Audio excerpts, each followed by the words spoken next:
the mouth of the Duffins.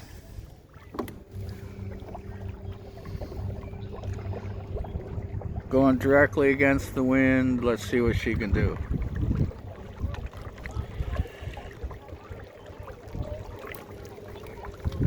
Buddy Brandon in the front.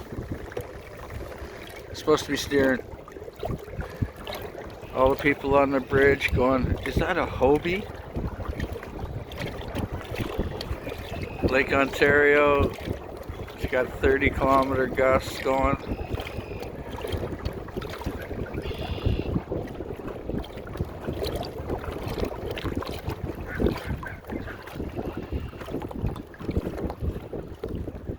Hard left turn, Brad.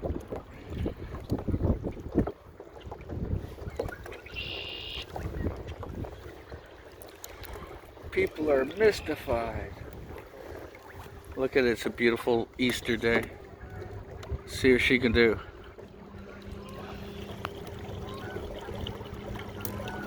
Five foot of water.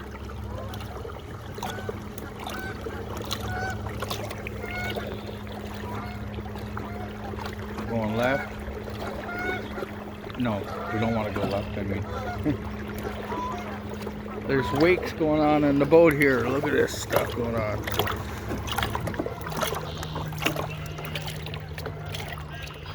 The Hobie Mirage tandem. And Brandon.